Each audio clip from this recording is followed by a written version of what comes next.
Welcome to the CBIA BizCast powered by Google. I'm Amanda Marlowe with CBIA, and today on our podcast, we are here at Adia. We are joined by Nicholas Gondek, who's the Director of Additive Manufacturing here, and Emily Turcan, who's the Strategic Account Manager. So tell me a little bit about how you guys got into your positions here. So I'll start. So I was a UConn grad out of the School of Engineering, and I've actually quickly jumped into the additive manufacturing field out of college. And I've been in that position ever since. Started off as an applications engineer and really still focused in that area today.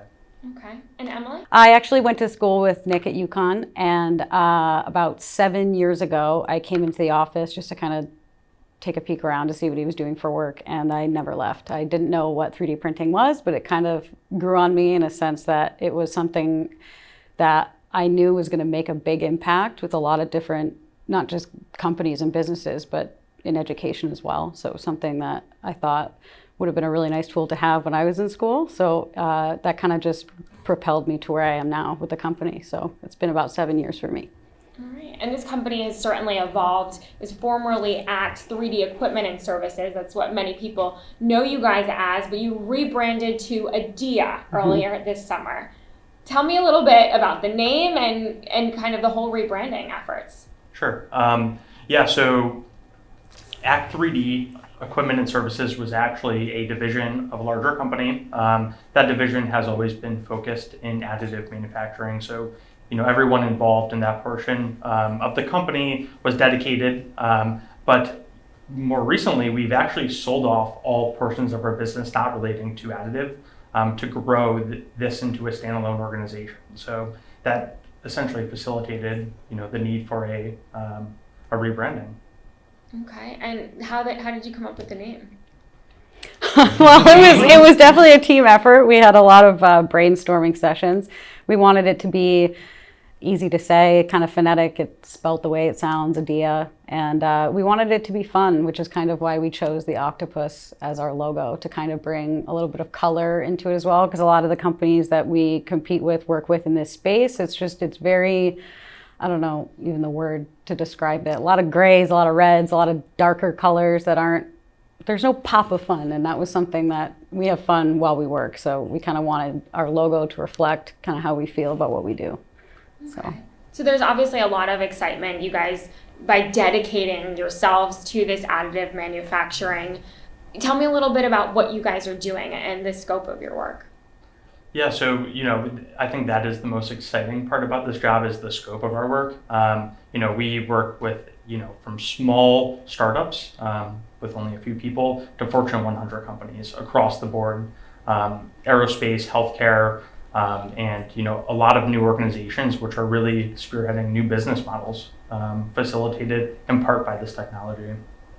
Okay, and do you want to add a little bit about kind of your role in this space? Yeah, so I basically try to keep everyone as happy as possible, but in doing so, we're able to uncover a lot about organizations that they might not even be privy to in terms of, they'll bring a printer in for a certain application and, over time, they'll learn there's so many more things they can be doing.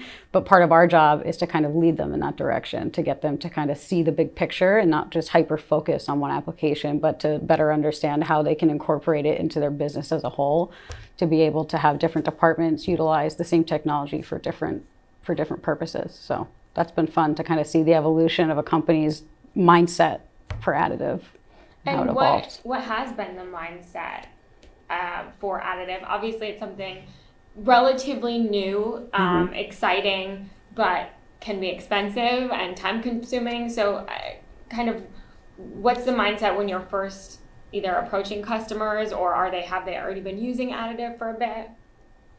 Yeah, so, I think early on when we got into this industry, we did so through servicing equipment. And that has been really integral to our success, kind of being on the ride with these organizations as they've been growing the use of additive. So we were pretty lucky to have that early ability to get in the door with some of these organizations. And truthfully, a lot of the adoption has stemmed from the utilization with prototyping, right? So there's always a different trajectory, but then there are having the technology within an organization allows them to really figure out other very interesting applications with the process. And then we've seen some companies transition to end use components and do incredibly innovative things. It offers a lot of flexibility in manufacturing. But most of the applications we see are indirect production, so it's not essentially producing 3D printed components and selling those. We've seen a very wide adoption of a large number of applications. And what kind of company sizes are you working with? Small manufacturers, larger, everything? I would say everywhere from a 2-person organization up to some of the biggest companies in the world. How do you stay current? Obviously, additive manufacturing, the technology is continuing to evolve. Mm-hmm. And then how do you ensure that your clients are staying up to date? Yeah, so we do a lot of research. We obviously understand what our customers' goals are down the road. That's kind of part of what makes us special, is that we really like to look at the big picture to see what works now, what will be viable for the future. So for us, it's just we're in constant contact with our customers. So anything that comes across our desk that we think they might find interesting, we'll send it over to them. New products that they even bring up, we'll look into to see if it's a good fit for our portfolio. So we're constantly kind of staying ahead of that curve for them. And we found that that's been very helpful for us and for our customers to kind of be in the know about what the future can hold for them with 3D printing. Can you give me maybe an example of kind of how you work with a company from the beginning? Mm-hmm. So a company will approach us and kind of give us an idea as to what their goals would be with 3D printing. Some are completely brand new to it. Others have equipment in-house already. So depending on what situation that is, we kind of look at it from a different lens. So for someone who's never used 3D printing before, we typically give what we call readiness assessments to understand for us and for them where they are on that learning curve and where it makes sense to start, because a lot of people want to jump in the deep end too quickly and they don't know how to swim yet. So it's, for us, that makes our job a lot harder when people try to do that. So we try to reel them back a little bit. And for those that are already involved in 3D printing, it makes it a little bit easier because they have that mindset of, the innovation path, if you will. They know what they want to do, but they just don't know how to get there. So we basically look at the big picture, and the programs that we have are highly focused on application identification. So just understanding what applications work, do the materials that are available meet the specs that you need, things like that. So that's basically the workflow. Obviously software is integrated with the hardware, whether it be for design or for printing. So that's basically what we do from start to finish, to understand where they are and where they can go, and we help them get there, whether it's through consulting services or selling them a piece of equipment. And you're also helping their staff work on some of this equipment, is that correct? Right, so we train operators for the equipment, and what we found too is if somebody leaves a company, gets fired, laid off, what have you, that knowledge tends to leave with that employee. So we tend to really be in the know in terms of who's who, to understand that they still have that knowledge, because there's a lot of 3D printers sitting in offices and buildings that haven't been touched in years because no one knows how to use them.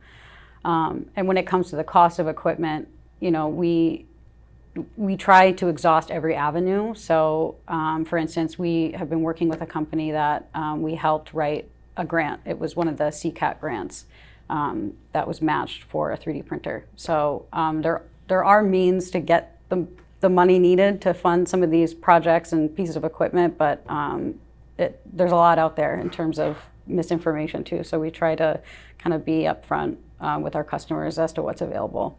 So even if the company's kind of already invested, if they're listening and they have a 3D printer, but someone moved on and they want to get back into using it, they can call you guys. Yeah, we put together training programs for equipment that we don't sell, just because we know how to, and we know that the information isn't always at face value and people have to do a lot of digging. And for us, we just repeat what works. So that's kind of our mindset on that, is we'll help out however we can. Can you kind of talk a little bit about some other smaller manufacturers maybe that you've worked with, or projects where you really helped with the design of the printer rather than just printing the product. Yes. So in one space is healthcare space, so there's a lot of movement with adoption relative to additive. And we've worked on projects where we have really focused on the development of software workflows and helping them understand the economics of building a business around 3D printed components. And in some of those projects, we determined that it's not feasible for them to bring on a 3D printed operation in-house. So therefore, a lot of these projects are really, understanding the limitations of the process and focused on how can we assist them in automating some designs, especially for some, mass customization applications. It must be really rewarding for you guys to see, how these companies are applying stuff that you're so fascinated by. Mm-hmm. Yeah. And obviously there is one company who we've read about that you guys are helping, Mystic Aquarium. You've done a couple of projects with them now. So tell us a little bit about those projects and, where you guys have come into play. Yeah, so back in 2016, I believe, we got a call from the aquarium and they were looking for assistance with one of their penguins on exhibit. They had called in the local middle school also because they had a 3D printer and we sold them that 3D printer. So together, Nick and I, with this group of middle school students, created a little orthopedic boot for one of their penguins, Perps. And she's still wearing it today on exhibit. We were there the other day. It was actually really neat to see her with her little boot on. But that project was obviously to help the penguin, but two, to kind of show people who were scared of, these pieces of design software and 3D printing in general, that 10 to 13-year-old kids just jumped in and embraced it. We used 3D scanning the whole bit, and they went full force forward, and it was really cool to kind of see a younger generation like that. I mean, they're already so tech savvy, but it was just the innovation that we saw kind of in real time was something that sold me on 3D printing had I not been sold yet. So fast forward to now, we are in touch with Mystic on a constant basis. They don't have a catalog that has different pieces of equipment or parts that they can use for surgeries in veterinary science. So for us, they use us as a resource in terms of, how can we customize something for one of our animals. And their sea turtle suffers from they call it bubble butt, which is very scientific. It was a propeller accident. The back flippers were rendered paralyzed and a gas bubble forms in the turtle's GI tract, which causes the back end to float like this. So we have worked with some of our partners in developing a custom-made harness with weights attached such that the buoyancy can come back to where it's supposed to be. And, we know we can't be everything to everyone. We understand that. So we do our best to kind of, allocate resources that make sense. So for us, we decided to kind of pick up the phone and call some of our partners. And New Balance was a company that, with the penguin boot, we're shoe guys. Why didn't you? And it was about the kids. We wanted the middle school students to really kind of take lead of that project. But they said the next time something like this comes across your desk, give us a call. So we did. And they put, some of their computational designers, very, very smart individuals on this project. And it's just kind of taken off. And we've done, I think, 3 fittings now with the turtle. And we've used, a variety of different materials in terms of, water absorption, color, things like that. So I'll let Nick kind of go into a little bit more detail on, the work that we've done there. But it's, again, the most rewarding thing to see in real time, the impact it's having. For me, that's the best part of this job. Yeah, certainly. Yeah, so volunteering to help animals with with the teams that we put together is very exciting, truthfully. And again, it's a volunteer initiative. We'll probably do one of these projects once a year. Mm-hmm. And unfortunately, many of the projects and customers we work with, we can't really tell the story. And so this is a great opportunity for that, right? And Mystic is very innovative in terms of adapting new technologies to solve complex problems. Mm-hmm. And for us, we we always leverage our extensive network of customers and their know-how. So, of course, New Balance is a big player in 3D printing. And as Emily said, they have a world-class team of computational designers. And they also had, production capabilities with the use of, their 3D printers in-house. So being at their facility one day, we told them about this project, and they instantaneously said, we want to jump on. So, we've been developing this harness for Charlotte, which is, it's great to see her having the ability to swim. And of course, as we're going through that engineering project, we've pulled in many different other companies and volunteers to assist. So another Connecticut-based company is Oxford Performance Materials. And actually, during one of our meetings with New Balance, they threw out one of the materials because of its minimal water intake and strength. So we reached out to them, and they hopped on board, and it's still an ongoing project, but it's exciting. That was just a small project, but you guys are working on a wide scope of projects. And for manufacturers, which many, that we have right here in Connecticut, additive manufacturing, where do you see it, and why do you think it's such an important piece of their puzzle? I personally think that it's going to help with the reshoring efforts to bring manufacturing back to the United States. Just having the ability to produce parts in-house without having to wait, it perhaps might be a little bit more expensive at first, but the time to part is definitely going to be cut down from a couple of weeks to a matter of hours, depending on the technology used. So I see it being a big piece of the puzzle in terms of companies truly innovating and being able to get their products out to market faster. What do you think the biggest benefit has been for manufacturers using this that you've worked with? It's a complex question in practice, but and it's not a scientific response, but the acceleration of innovation. It's profound. Kind of. The adoption of additive at some of these organizations which have really embraced it, and the scope of applications and and ways for which they're using the technology to develop products faster, more agility, and actually that has also motivated us to in turn develop a users group. So we're putting together the companies from various industries and some of the leading experts in this space together in a forum for which information can be more openly shared. Because for us, we collect a lot of know-how internally, but we have to be very careful of how we share that. So we're just going to get everyone in the same building together and really use that as a springboard to kind of share this knowledge throughout the Northeast, hopefully Connecticut. And I'm sure your past clients are perfect, segues into new clients and how they can jump on board. Exactly. Yep. So we've talked a little bit about healthcare, manufacturing. What are some other industries that are using this additive manufacturing?